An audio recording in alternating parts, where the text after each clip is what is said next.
So what is the nature of order all about? Took 25 years to write, 4 big fat books, or big thick books.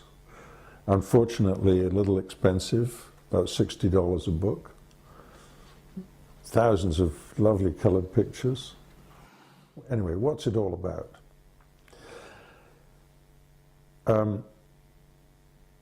When I finished the pattern language, I thought that I had come close to solving the problem of making good human environments, and that if people went to work and used all those patterns, something very beautiful and good would follow in the hands of ordinary people, and just from the use of that language, that pattern language. That turned out to be not true. The early experiments that I made after the book came out, the pattern language book came out, I made it over a period of years. I made experiments to see what happened when people actually used this, and yes, certainly things, I think people did things that were very, very helpful to them, and some of them are quite lovely just in the sense of being informal and being about that person or this person or that place and so forth. But the buildings and the groups of buildings and so forth were not really beautiful, to put it quite simply. They weren't.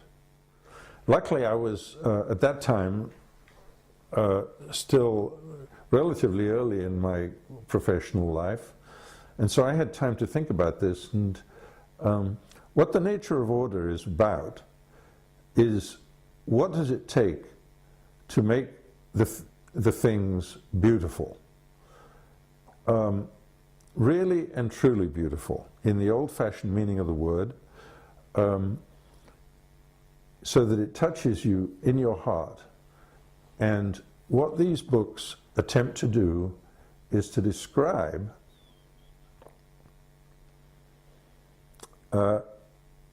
what is involved in thinking about that, what's involved in doing it, what's involved from a practical point of view in terms of construction, contracting, and so forth, what's involved from a spiritual point of view, so that you, as the maker, whoever that is, are in a sufficiently harmonious state to be able to make a beautiful thing. So it's really the gamut of all of that is what these books are about.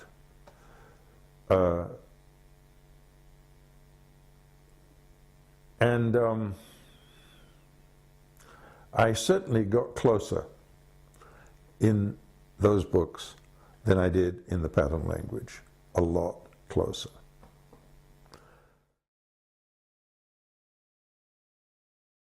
I've come to the conclusion that in order to set our ideas about architecture straight, and in order really to establish a clear picture of what we're doing when we build, it's necessary to make changes in our conception of how the physical universe is put together. That actually the order of space is prior to the issue of function. That is, in other words, although functional issues are overwhelmingly important, the root matter has to do with order in space, and that there are ways of getting hold of that issue which are so deep that they cover the functional issues, but they turn out to be more fundamental. And in fact, they have the ornamental stuff and the formal stuff as byproducts of them. But that structure, by the way, this structure that I want to talk about is not very obscure. I mean, I can easily put a name on it. I can call it wholeness if you want. We can call it many things. And I'm going to show some examples of physical things that have this, a deep kind of wholeness in them, And then we'll just talk a little bit about what sort of structure they have.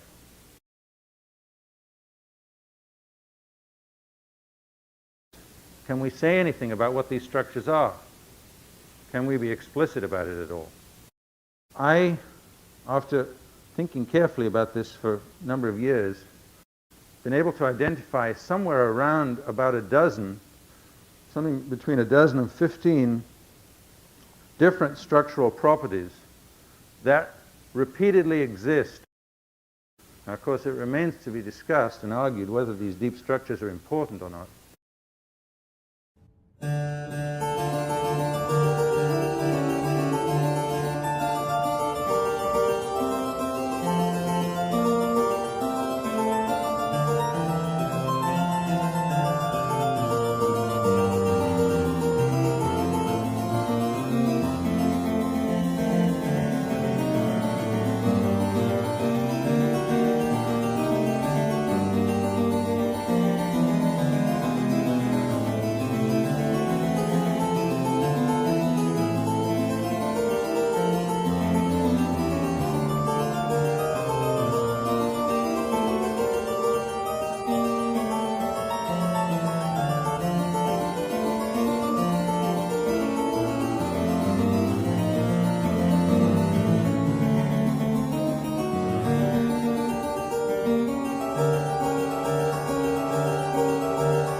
When one discovers 12, 15 properties of a certain sort, which are structural properties that appear to characterize a class of structures, then you say to yourself, well, what is going on? What are these properties? I mean, where do they come from? What's the meaning of them? And quite simply, the conclusion that I've come to, I don't know if it's the right way to explain it, is that they are essentially the different ways in which space can be glued together to become whole.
If it's true that space has the capacity to be more whole or less whole, and there are real structural properties that have the capacity to glue it together more or less, both in a functional sense and in a deep sense, I mean, then of course in some way one would start to confront a kind of moral imperative that that is what we're supposed to be doing when we make something, to glue space together like that. Of course, another very important question that you ask is, well, how do you produce something which has this unity of space or this kind of wholeness or this glued together quality? How do you actually go about making something like that?